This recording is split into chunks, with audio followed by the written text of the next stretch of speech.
2019-এর নির্বাচনের পর আবারও 2024-এর নির্বাচনে দক্ষিণ কলকাতা কেন্দ্র থেকে তৃণমূল কংগ্রেসের হয়ে লড়ছেন মালা রায়। সেই মতন প্রতিদিন তার প্রচার কর্মসূচির মধ্যে এদিনের প্রচার ছিল 80 নম্বর ওয়ার্ড। 80 নম্বর ওয়ার্ডের ছবিটা ছিল একটি অন্যরকম। জনগণের যা সমর্থন এবং বৃষ্টির মধ্যেও মানুষের যা সমর্থন সত্যিই দেখে আপ্লুত মালা রায়। তিনি নিজে বললেন, আমাদের জয় নিশ্চিত এবং মানুষ এই বৃষ্টির মধ্যে যে আমাদের সহযোগিতা করছে, আমরা মানুষের কাছে চিরকৃতজ্ঞ। এ প্রসঙ্গে এই ওয়ার্ডের পৌরপিতা আনোয়ার খান বলেন, মালা রায় জিতে গেছেন, অর্থাৎ শুধুমাত্র 4 জুনের অপেক্ষা রেজাল্ট নিয়ে। 80 নম্বর ওয়ার্ডে তারা 10 বছরে যেভাবে ঠকেছে, 14তে মানুষ বিশ্বাস করে দিয়েছিল মোদিকে, 19 সালেও দিয়েছে কি আজ আমাদের ঘরের বাচ্চাদের কি চাকরি হবে, রোজগার হবে, কিছু হয়নি। এবার মানুষ ওই 10 বছরে যে অপেক্ষায় মানুষ ভেঙে পড়েছে। এবার সবাই কিন্তু একটা দিকে বলছে কি না, আমরা বাংলাতে মমতা ব্যানার্জিকেই আমরা হাত শক্ত করব, আর বাংলার যে মমতা ব্যানার্জি যাকে প্রার্থী করবে তাকেই ভোট দেব। এবার রোজগার হোক বা না হোক, চাকরি পাবো কি না পাবো, এখন এইবারে আমরা বাংলাতে মমতা ব্যানার্জিকেই ভরসা করে তাকে ভোট দেব, তার প্রার্থীকে ভোট দেব।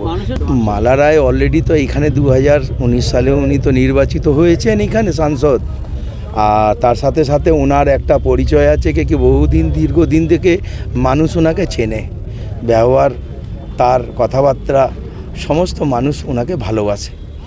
আর একটা সে সামাজিক পরিবারের মাধ্যম থেকে আসা, ভদ্রতা অনেক আছে, কাজ করো, মানে উনি যে দক্ষতাতে কাজ করেন সেটা একবারে মানে যেটা মনে ভেবে কি এই করতে হবে তাহলে উনি করেন, মনটা জোর দিয়ে করেন। কিন্তু মালা দিয়ে এইখানে নিশ্চিন্ত হয়ে গেছে। আজকেও ডোর টু ডোরে মানে রোড শোতে র্যালিতে নিশ্চিত হয়ে গেলেন কি এত বড় মানে যে সাপোর্ট এখানে পাচ্ছি, পাবলিকের সাপোর্ট পাচ্ছি, সেখানে তো মানে আর কোনো ভাবনার কোনো চিন্তাই নেই।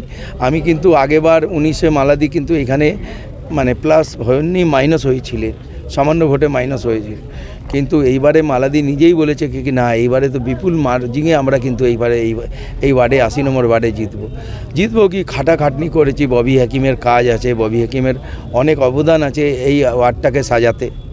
অনেক চেষ্টা করে, অনেক খেটে মানুষকে যে দেওয়া হয়েছে, মানুষকে যে সেবামূলক কাজ করা দিয়েছি, যেমনি জল পেয়েছে, আলো পেয়েছে, রাস্তা তৈরি করে দেওয়া হয়েছে, নিকাশির কাজ করে দেওয়া হয়েছে, বাথরুমগুলো বানানো, নতুন বাথরুম বানিয়ে দেওয়া হয়েছে।